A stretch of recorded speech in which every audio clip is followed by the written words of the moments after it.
नमस्कार, स्वागत है आप सभी का समसामयिक विषयों पर आधारित हमारे कार्यक्रम आज की चर्चा में। मैं हूं प्रीति सिंह। शंघाई सहयोग संगठन यानी एससीओ परिषद के सदस्य देशों के प्रमुखों का 20वां सम्मेलन 10 नवंबर को वीडियो कॉन्फ्रेंसिंग के माध्यम से आयोजित किया गया। इसमें 16 डॉक्यूमेंट्स को अडॉप्ट किया गया, जिसमें चरमपंथी विचारधारा पर लगाम लगाना और डिजिटल इकोनॉमी को बढ़ावा देना भी शामिल है। तमाम नेताओं ने सम्मेलन में क्षेत्र की आर्थिक और राजनीतिक जरूरतों और विकास पर बात की। मंगलवार को सभा को संबोधित करते हुए प्रधानमंत्री ने साफ शब्दों में कहा था कि देशों की संप्रभुता और क्षेत्रीय अखंडता का हर हाल में सम्मान होना चाहिए। जाहिर है उनका इशारा चीन के विस्तारवादी नीतियों की तरफ था। उन्होंने इस मौके पर पाकिस्तान का नाम लिए बगैर कहा कि बहुपक्षीय मंचों पर देशों को द्विपक्षीय मामले नहीं उठाने चाहिए। प्रधानमंत्री नरेंद्र मोदी ने संयुक्त राष्ट्र संघ में आधारभूत परिवर्तन की मांग भी की और इस तरफ ध्यान खींचा। एससीओ की बात करते हुए उन्होंने कहा कि क्षेत्र में कनेक्टिविटी को बेहतर करके विकास की रफ्तार बढ़ाई जा सकती है। भारत और पाकिस्तान 2017 में एससीओ के स्थायी सदस्य बने हैं।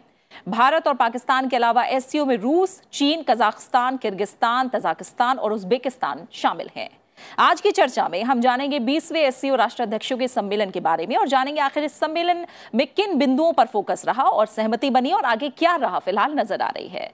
और इस पर चर्चा के लिए हमारे साथ दो खास मेहमान जुड़े हुए हैं। हमारे साथ है पूर्व राजदूत शीलकांत शर्मा जी और ओआरएफ में स्ट्रेटेजिक स्टडीज प्रोग्राम के हेड प्रोफेसर हर्षवीर पंत। आप दोनों मेहमानों का बहुत बहुत शुक्रिया राज्यसभा टीवी के इस कार्यक्रम में शामिल होने के लिए। प्रोफेसर पंत, आपसे शुरुआत करूंगी। इस बार के सम्मेलन में क्या खास रहा, इसके हासिलात क्या रहे, इस बारे में बात करेंगे, लेकिन सबसे पहले आप मोटे तौर पर आसान शब्दों में समझाइए कि एससीओ है क्या और इसका एससीओ के सदस्य देशों और दुनिया के लिए महत्व क्या है, ये क्यों अहम है? देखिए, एससीओ एक बहुत इम्पोर्टेंट बॉडी के रूप में अपने आप को आज प्रस्तुत कर पाता है, क्योंकि जो विजन एससीओ का है वो बड़ा इम्पोर्टेंट है कि जो सेंट्रल एशिया की जो देश हैं, सेंट्रल एशिया से के जो रिलेटेड देश हैं, वहाँ के जो रीजनल पावर्स हैं और जो नेबरिंग कंट्रीज़ हैं, वो सब इकट्ठे होकर कैसे सेंट्रल एशिया में एक स्टेबिलिटी, एक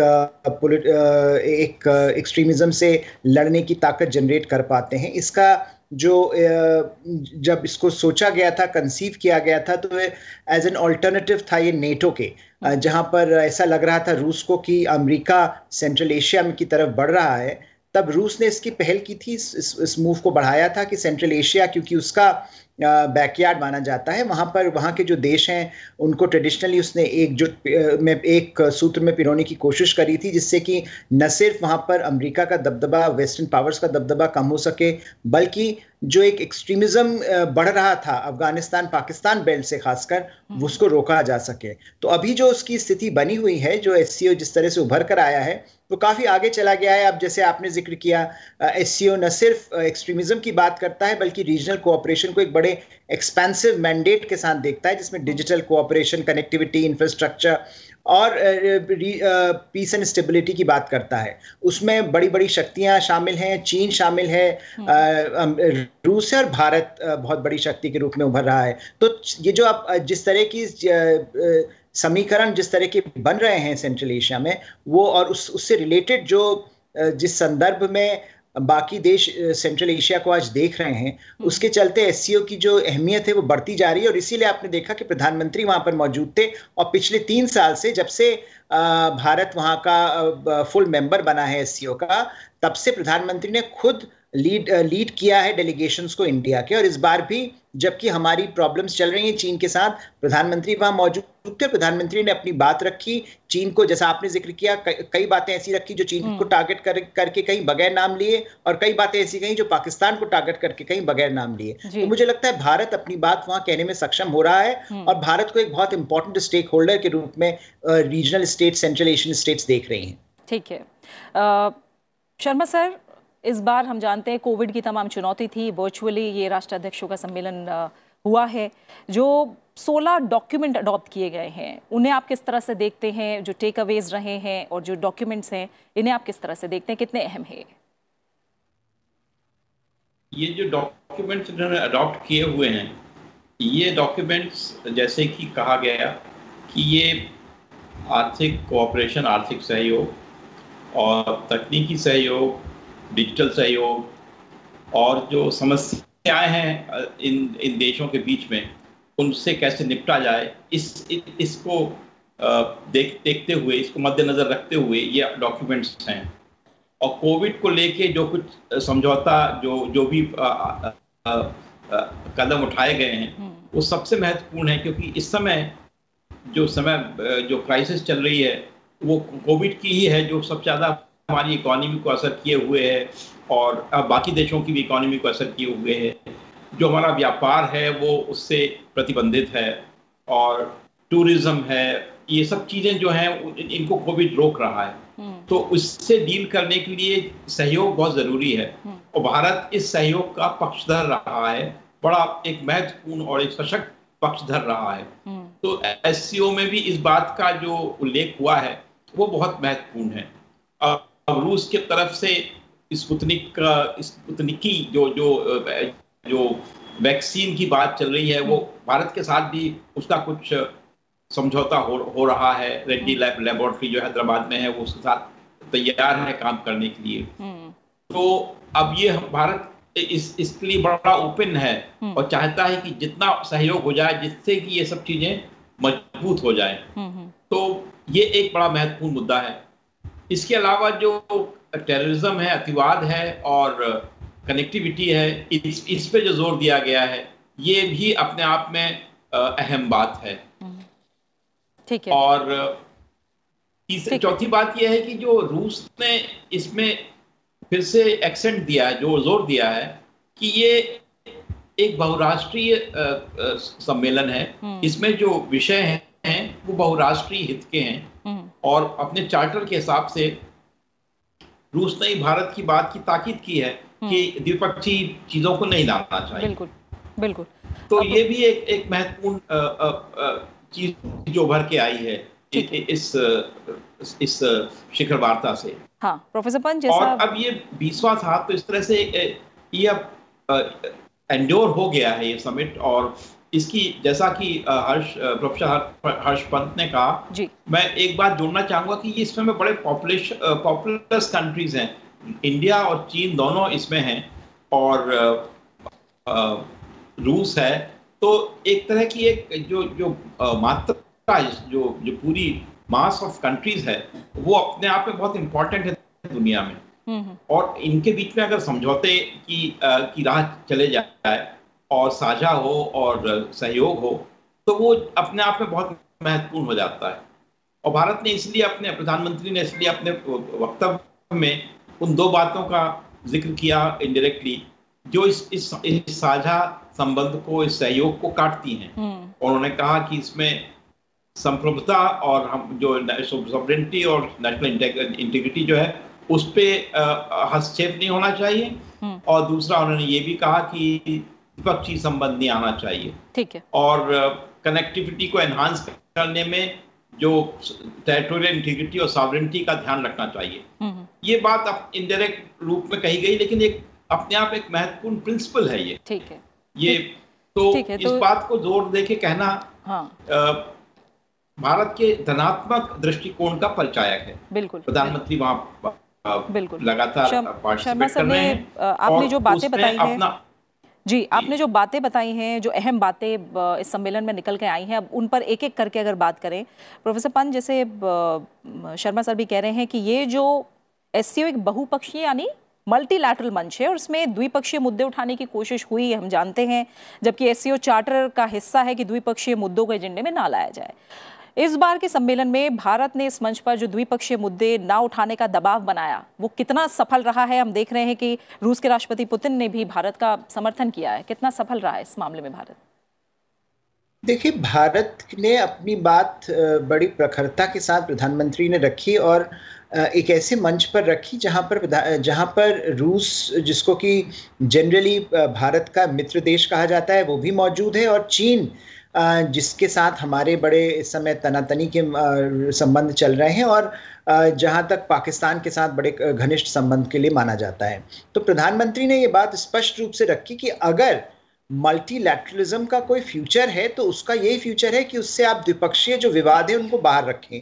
अब पाकिस्तान ने शुरू से मल्टीलैटरलिज्म को खत्म करने की कोशिश करी, जहां पर भी हिंदुस्तान का नाम की बात आती है, जहां पर भी हिंदुस्तान मौजूद होता है, पाकिस्तान द्विपक्षीय मुद्दे उठाने की कोशिश करता है, बड़े से बड़ा मंच हो चाहे वो रीजनल मंच हो। एससीओ में भी पाकिस्तान ने कोशिश करी है। तो प्रधानमंत्री ने ये बात बड़ी स्पष्टता से कही कि देखिए, भारत रिफॉर्म मल्टीलैटरलिज्म की उम्मीद करता है। भारत एक प्लेटफॉर्म्स एससीओ की तरह जो प्लेटफॉर्म्स हैं इनको इफेक्टिव बनाने के लिए दबाव की कोशिश कर रहा है और बड़ी एक अग्रणी भूमिका निभाने की कोशिश करता है। लेकिन अगर इस तरह के द्विपक्षीय मुद्दे उठाए जाएंगे तो उससे इस तरह के प्लेटफॉर्म्स की जो क्रेडिबिलिटी है वो खत्म होती है। उससे भारत का उसमें जिस तरह की लीडरशिप भारत देना चाहता है वो नहीं देगा, तो उससे एससीओ की ही क्रेडिबिलिटी खत्म होगी। और इसीलिए आपने रिस्पांस भी प्रॉम्प्ट देखा। रूस ने मुद्दा उसी समय खारिज कर दिया। रूस ने इस बात पर फिर से जोर दिया कि ये मल्टीलैटरल प्लेटफॉर्म है, और क्योंकि रूस के लिए भारत का वहां होना बहुत जरूरी है, और अगर बार बार ये बात उठाई जाएगी तो भारत को ये सोचना पड़ेगा कि भारत वहां जाए क्यों। अगर वहां पर द्विपक्षीय मुद्दों की बात है तो द्विपक्षीय मुद्दे तो भारत पाकिस्तान के साथ अपनी तरह से सुलझाएगा। तो जो मल्टीलैटरल प्लेटफॉर्म्स की सैंक्टिटी है, अगर उसको बरकरार नहीं रखना है पाकिस्तान को, और एससीओ को भी उसमें घसीटना है, तो भारत भी अपनी तरह से विचार करेगा कि आखिर उसकी इफेक्टिवनेस होगी क्या। तो प्रधानमंत्री ने, मुझे लगता है, बड़ी प्रखरता के साथ इस बात को रखा, और हर जगह, हर प्लेटफॉर्म पर जहां पर पाकिस्तान इस तरह की हरकत करने की कोशिश करता है, भारत अपनी बात रखता है। लेकिन सवाल एससीओ के लिए बहुत जरूरी है आगे कि एससीओ को किस तरह से आगे चलना है, एससीओ को डिफाइन करना है, उसका एजेंडा क्या हो। अगर वो इस तरह के वाद विवाद में, द्विपक्षीय मुद्दों में घुलकर अपनी क्रेडिबिलिटी, अपनी इफेक्टिवनेस को खत्म करना चाहता है, तो मुझे लगता है भारत को कोई ज्यादा आपत्ति उससे होगी नहीं, क्योंकि भारत के तो जो बाकी देश हैं उनके साथ द्विपक्षीय संबंध में भारत उनको सुलझाएगा। लेकिन अगर इसको हमको रीजनल कोऑर्डिनेटेड फ्रेमवर्क में देखना है, जिसके लिए एससीओ पिछले कुछ सालों से कोशिश कर रहा है, जिसके लिए भारत को फुल मेंबर बना के लाया गया वहां पर, तो भारत के मुद्दे जो रीजनल हैं, जो मल्टीलैटरल हैं, जिनका भी जिक्र हो रहा था, digital connectivity, physical connectivity, economic growth, extremism से मुकाबला करना, वो जो सारे मुद्दे हैं उनको भारत को इफेक्टिवली टैकल करने में मदद करनी है, इस रीजन की, सेंट्रल एशिया की, और जो नेबरिंग स्टेट्स हैं उनकी। तो अगर भारत के लिए इसमें कोई द्विपक्षीय मुद्दों को बार बार घसीट के लाया जाएगा तो भारत के ऑल्टरनेटिव्स मौजूद हैं। लेकिन एससीओ का क्या होगा, ये एससीओ को विचार करना पड़ेगा। तो मुझे लगता है रूस ने बहुत अच्छी पहल करी और इसको वहीं पर इस मुद्दे को वहीं पर खत्म करने की कोशिश करी, और भारत का पुरजोर सहयोग किया इस मामले में। और मुझे लगता है इसी तरह से अगर हम आगे बढ़ेंगे तभी एससीओ भी इफेक्टिव हो पाएगा, और जो मल्टीलैटरल इंस्टीट्यूशंस हैं जिन पर सवाल उठाए जा रहे हैं आज दुनिया भर में कि मल्टीलैटरलिज्म का फ्यूचर क्या है, इस तरह के जो रीजनल ऑर्गेनाइजेशंस, इनका भविष्य क्या है, तो वो जो सवाल हैं उस पर भी उसको भी एक नई दिशा मिल सकती है। तो मुझे लगता है भारत की पहल बहुत इंपॉर्टेंट है, और प्रधानमंत्री की जो वक्तव्य रहा वो बहुत सशक्त रहा इस मामले में। ठीक है, तो जो अहम मुद्दे अब आप लोग बता रहे हैं, चरमपंथ और आतंकवाद का प्रसार, और दूसरा संप्रभुता और क्षेत्रीय अखंडता, जिसको जोरदार तरीके से उठाया गया प्रधानमंत्री नरेंद्र मोदी की तरफ से भी। डॉक्यूमेंट की मुख्य बातों पर अब अगर विस्तार से देखें तो इसमें चरमपंथ और आतंकवाद के प्रसार और ऑनलाइन जो एक है ऑनलाइन प्रसार पर भी लगाम लगाने की बात कही गई है। शर्मा सर, पाकिस्तान के रहते ये लक्ष्य पाना कितना फिलहाल मुश्किल है, और कितना दबाव एससीओ के जरिए उस पर बनाया जा सकता है? देखिए, पाकिस्तान के लिए ये एससीओ में थोड़ी पशेमानी है, क्योंकि वो जो जिस तरह का डिस्ट्रक्टिव रोल यूएन में और दूसरी जगह उठा लेता है, वो यहाँ करने में उसका जो सबसे बड़ा जो पक्षधर है चाइना, उसको परेशानी हो सकती है। इसलिए पाकिस्तान को इसमें मानना पड़ेगा। अच्छा, फिर पाकिस्तान को अलग कर दें आप, तो जो सेंट्रल एशिया के देश हैं, रूस है, चीन है, भारत है, ये सब अतिपंथी जो एक्सट्रीमिज्म है और जो टेररिज्म है, इसके खिलाफ एक साथ हैं। और जो जैसे ब्रेक्सिट है, ब्रेक्सिट में भारत, चीन और रूस हैं, और इन्होंने बहुत कड़े शब्दों में टेररिज्म के खिलाफ बोला है। तो उन लोगों का एटीट्यूड टेररिज्म के खिलाफ बहुत स्पष्ट है। और ये ऑनलाइन की जो बात है, ये नए खतरे हैं, इनसे भी जूझने के लिए ये लोग तत्पर हैं। तो पाकिस्तान को इसमें संभलना पड़ेगा। वो अपनी पुरानी डिस्ट्रक्टिव जो आदतें हैं, जो वो अगर लेके आएगा तो वो अलग थलग पड़ जाएगा पाकिस्तान इसमें। तो उसको, जैसे कि पाकिस्तान की फितरत है, वो ऐसे मौकों पे आके सबके साथ हाँ कर देता है, और बाद में फिर इम्प्लीमेंटेशन में कन्नी काटता है। ये पाकिस्तान की आदतें रही हैं। तो इस पे भी वो करेगा कि क्योंकि चीन और रूस और इंडिया सब लोग कह रहे हैं, तो चूंकि पाकिस्तान अलग ना हो इसलिए वो इसमें जो भी होगा स्टेटमेंट उसमें हाँ कर देगा, पर अपने आप जब उसके ऊपर इम्प्लीमेंटेशन करने की बात आएगी तो उसमें फिर कोई नया नुक्ता निकाल देगा और फिर वो तो ये पाकिस्तान का रवैया रहा है शुरू से। पर पाकिस्तान को इसमें दबाव तो है उसके ऊपर इस बात का, तो ये दबाव ज्यादा टेंजिबल है क्योंकि दूसरे और जो संगठन हैं उसमें रूस और चीन का इतना महत्वपूर्ण रोल नहीं है। हाँ। पर इसमें चूंकि रूस और चीन बहुत महत्वपूर्ण है इसलिए पाकिस्तान को भी थोड़ी पशेमानी है। वो एकदम से जिसको कहना चाहिए, मैं शब्द यूज नहीं करना चाहता, पर वो एक तरह का निर्लज होके जैसे पाकिस्तान इन सब चीजों में आता है वो नहीं कर पाएगा। ठीक है। और इसके बाद प्रोफेसर पंत, संप्रभुता और क्षेत्रीय अखंडता की अगर हम बात करें तो हमने देखा प्रधानमंत्री नरेंद्र मोदी ने तमाम देशों की संप्रभुता और क्षेत्रीय अखंडता के सम्मान का मुद्दा बहुत ही प्रमुखता से उठाया। और अगर हम देखें तो इस मुद्दे को हम सिर्फ चीन, भारत या भारत पाकिस्तान के संदर्भ में नहीं देख सकते। क्षेत्र में मौजूद हमने देखा आर्मेनिया और अजरबैजान के बीच भी क्षेत्रीय तनाव है और ये जो दोनों देश हैं वो डायलॉग पार्टनर्स हैं। जब इतने सारे मसले हैं तो एससीओ डॉक्यूमेंट्स में इनका जिक्र क्यों नहीं मिलता? ये क्या चिंता का सबब है? जी है, और मुझे लगता है कहीं पर जो खासकर जो चीन की जो ताकत है और जिस तरह से बढ़ती हुई उसकी इकोनॉमिक पावर है, उसका भी एक मैनिफेस्टेशन है, उसका भी एक वो भी हमको देखने को मिल रहा है कि किस तरह से चीन जो है अब इंटरनेशनल ऑर्गेनाइजेशंस हो, हमने देखा WHO को उसने कैसे मैनिपुलेट किया, रीजनल ऑर्गेनाइजेशंस हो जहाँ पर SCO में उसका दबदबा बढ़ता जा रहा है। शुरू में जैसा मैंने आपसे कहा था, शुरू SCO रूस ने किया था, लेकिन अब वहाँ पर चीन बहुत बड़ा पार्टनर हो गया है, तो कहीं पर रूस को भी खतरा है। चीन जिस तरह से चीन का दबदबा उस क्षेत्र में बढ़ रहा है, SCO में बढ़ रहा है, तो कहीं पर जिस तरह से चीन अपनी बात को रखना चाह रहा है और अपने जो हित हैं उनको प्रोटेक्ट करने की कोशिश कर रहा है, उससे जो एक मल्टीलैटरल फ्रेमवर्क है उस पर बहुत नेगेटिव इंपैक्ट पड़ रहा है। और इसीलिए प्रधानमंत्री ने कई बातों को लिंक किया। देखिए, आप गौर करिए तो उन्होंने शुरू किया था कनेक्टिविटी से। बिल्कुल, कनेक्टिविटी का मुद्दा कितना इंपॉर्टेंट है सबको पता है, हमको भी, भारत भी बहुत बड़ा योगदान दे रहा है रीजनल कनेक्टिविटी में अपनी तरह से। और लेकिन जो BRI जिस तरह से फैल रहा है और बेल्ट एंड रोड इनिशिएटिव जो चीन का है, उसने जिस तरह से परेशानियां खड़ी करी हैं दूसरे देशों के लिए, जिस तरह से उसने इकोनॉमिक एक कोलोनियलिज्म जिसको कहा जाए उसका एक नमूना पेश किया है दुनिया भर में, डेट ट्रैप में देश फंस रहे हैं।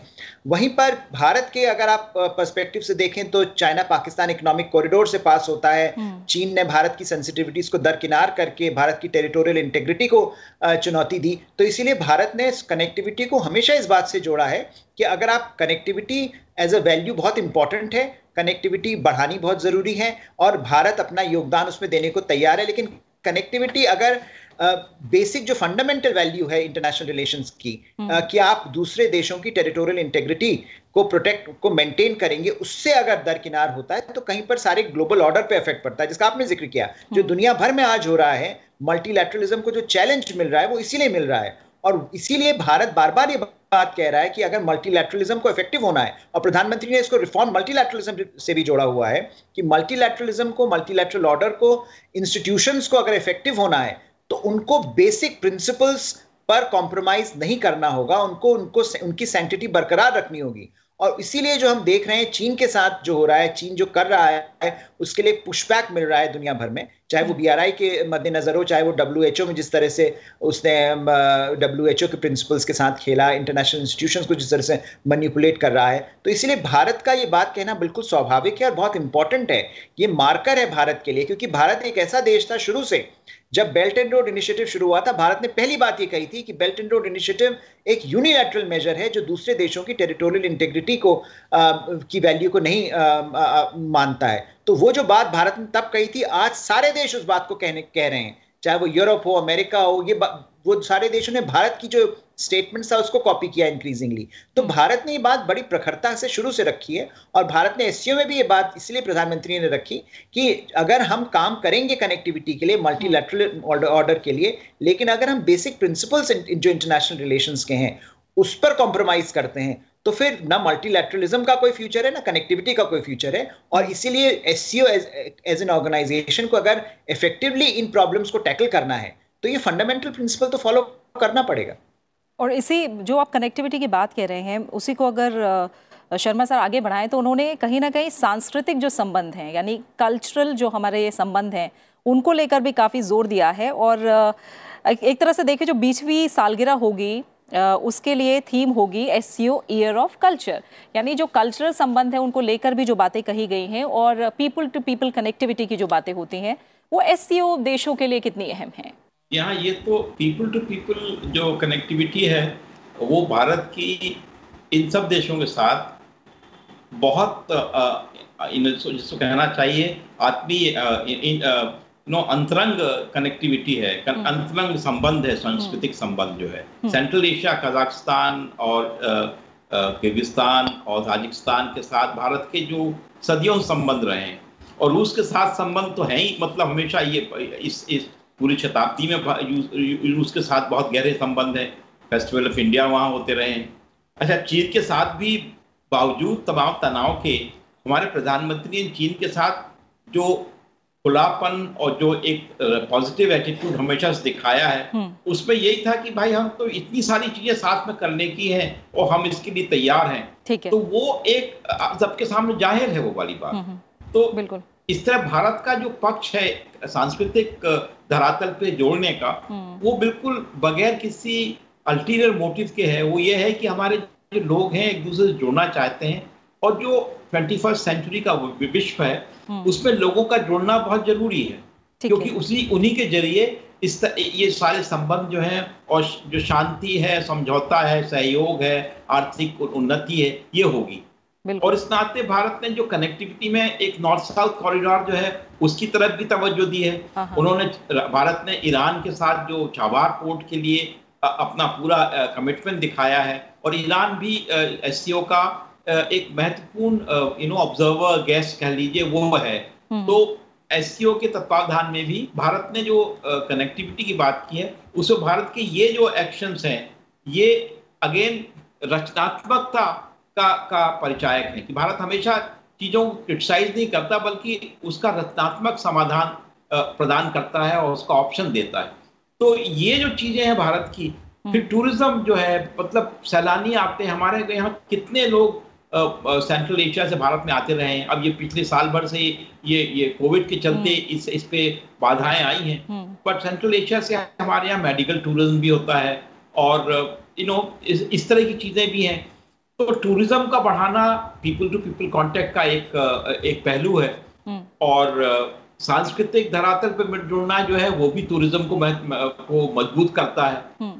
फ्लाइट्स को लेके, एविएशन को लेके जो समझौता हो जाए, कुछ इसमें आगे बात बढ़ जाए, तो वो भी एक तरफ टूरिज्म की तरफ, एक तरफ सांस्कृतिक धरातल, और तीसरी तरफ इकोनॉमी को मजबूत करती है। ये सब चीजें, ये मुद्दे एक दूसरे से जुड़े हुए हैं, तो अलग थलग करके और इनका एक दूसरे से रचनात्मक संबंध है, सिनर्जी है। बिल्कुल। तो मेरी समझ में तो सांस्कृतिक जो चीज है उसको अगर ये सोचें कि बस ये तो कल्चर है जी, वो उसको आज की दुनिया में कल्चर का संबंध गाहे बगाहे इकोनॉमी से भी है, टूरिज्म से भी है, पीपल टू पीपल कांटेक्ट से भी है। तो ये बात समझते हुए इस पे तवज्जो बहुत जरूरी है। हाँ, ये मेरा विचार है। ठीक है। और प्रोफेसर पंत, एक और बात जो हमने प्रधानमंत्री के संबोधन में SCO सम्मेलन के दौरान देखी, उन्होंने यूनाइटेड नेशंस की बात की और कहा कि 75 साल होने के बावजूद जो कमी है उस पर जो उन्होंने सवाल उठाए हैं और या कहें सलाह दी है। इस अपील के बाद कितना साथ आएंगे और देश, और क्योंकि हम जानते हैं कि चीन UN में सुधार का उस तरह से समर्थन नहीं करता है, ये मसला उठाना और ये बात प्रमुखता से रखना कितना ज़रूरी था? बहुत ज़रूरी था, और मुझे लगता है भारत को हर प्लेटफॉर्म को यूज़ करना चाहिए, जैसा प्रधानमंत्री कर रहे हैं अपनी बात रखने के लिए, कि भारत जिस तरह की व्यवस्था है, मल्टीलैटरल ऑर्डर है, इंस्टीट्यूशनल फ्रेमवर्क अवेलेबल है, उससे असंतुष्ट है।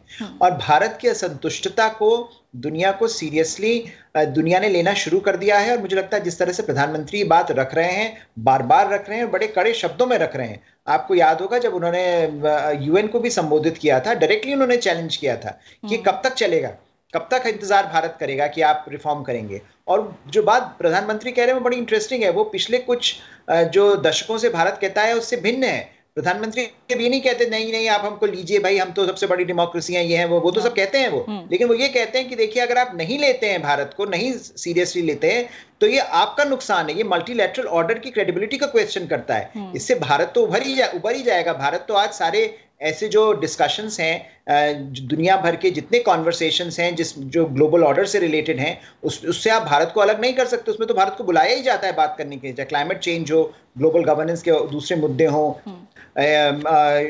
साइबर इंटेग्रिटी हो, डेटा नेटवर्क हो, इमर्जिंग टेक्नोलॉजी, सब में भारत पार्टिसिपेट करता है। लेकिन अगर आप ये सोचें कि बगैर आप इंस्टीट्यूशंस को तो रिफॉर्म करेंगे नहीं, और भारत को आप भारत जैसे देशों को आप कहते रहेंगे नहीं होगा रिफॉर्म, तो उसके चलते जो असंतुष्टता भारत में आएगी, उसका ये मतलब होगा कि भारत अपने जो लीडरशिप रोल प्ले कर सकता है, करना चाहता है, उससे हाथ वापस खींच लेगा, और उसका नुकसान मल्टीलैटरल ऑर्डर को होगा। तो मुझे लगता है बात जो प्रधानमंत्री बार बार कह रहे हैं और बार बार हर प्लेटफॉर्म को यूज करके कह रहे हैं, बड़ा जरूरी है भारत के लिए कहना, क्योंकि बहुत समय हो गया है, और बहुत समय से जैसा आपने जिक्र किया, चीन एक मुद्दा है, रिफॉर्म्स अटके हुए हैं, रिफॉर्म्स बढ़ नहीं रहे हैं, और रिफॉर्म्स अगर नहीं बढ़ेंगे तो जिस तरह की इंस्टीट्यूशनल एनार्की हम आज देख रहे हैं, हर तरफ छोटे छोटे मिनी लैटरल्स उभर कर आ रहे हैं, ऑल्टरनेटिव प्लेटफॉर्म्स इमर्ज हो रहे हैं, ऑल्टरनेटिव प्लेटफॉर्म्स इमर्ज होकर इवेंचुअली यूनाइटेड नेशंस जैसे प्लेटफॉर्म को रिडंडेंट कर सकते हैं। और भारत नहीं चाहता कि ऐसा हो। मुझे लगता है भारत ने जो जिस तरह की रणनीति बनाई है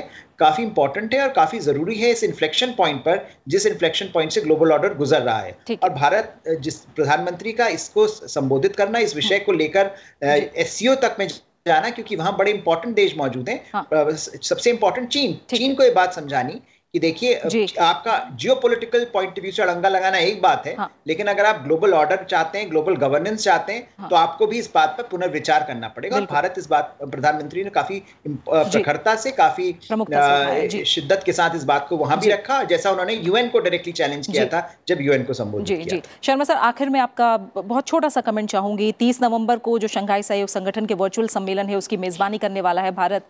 किस तरह का ग्राउंड हम कहें उसके लिए तैयार हुआ है, और किस तरह के चैलेंजेस आपको एससीओ के सामने दिखते हैं?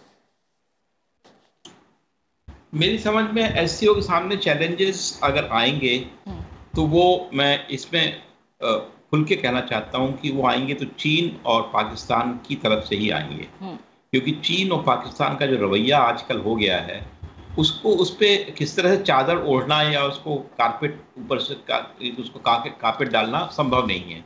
जो चीन का जो स्टेटमेंट था एससीओ में, उसमें उन्होंने जीरो सम गेम के खिलाफ बात की और कंस्ट्रक्टिव बात की, पर वो उनके खुद के कार्य जो है वो जीरो सम गेम है जी। साउथ एशिया में देख लीजिए, चीन का जो पूरा काम है वो जीरो सम गेम है। वो बाकी देशों को भारत के खिलाफ उकसाता है, तो ये जीरो सम गेम कर रहा है और ऊपर से बात करता है। तो ये ढोंग जो है ये चीन का, ये खुल जाएगा। तो एससीओ को सबसे बड़ा चैलेंज, मेरे मतलब मैं बेझिझक कहना चाहता हूँ, ये चीन का ढोंग जो है सबसे बड़ा चैलेंज है। रूस बड़ी केयरफुल, सावधानी के साथ, तत्परता के साथ लगा हुआ है कि भाई ये चीजें ऐसी खराब ना हो, क्योंकि रूस देखता है, बड़ा लंबा उसका दृष्टिकोण है, और वो देखता है कि इसको इकट्ठे रखना ज्यादा जरूरी है, रूस के हित में है जी। पर और पाकिस्तान को लाके एक तरह का डिस्ट्रक्शन आपने अंदर ले आया है, तो वो भी चैलेंज है। आपको नजर आता है, ठीक है। इस चर्चा का जो समय है वो यहीं पूरा हो गया है। शर्मा सर, आपका और प्रोफेसर पंत, आप दोनों मेहमानों का बहुत बहुत शुक्रिया इस चर्चा में शामिल होने के लिए। तो कई ऐसे अहम मसले एक तरह से हम कहें कि जिस पर इस सम्मेलन में चर्चा हुई है। अब भारत पहली बार 30 नवंबर को होने वाले शंघाई सहयोग संगठन के वर्चुअल सम्मेलन की मेजबानी करने वाला है। उम्मीद है कि इस दौरान बड़े और ज़रूरी मुद्दों पर बातचीत के साथ साथ एक्शन प्लान का भी ब्लूप्रिंट तैयार होगा। फिलहाल आज की चर्चा में इतना ही। इस कार्यक्रम को आप यूट्यूब पर भी देख सकते हैं। नमस्कार।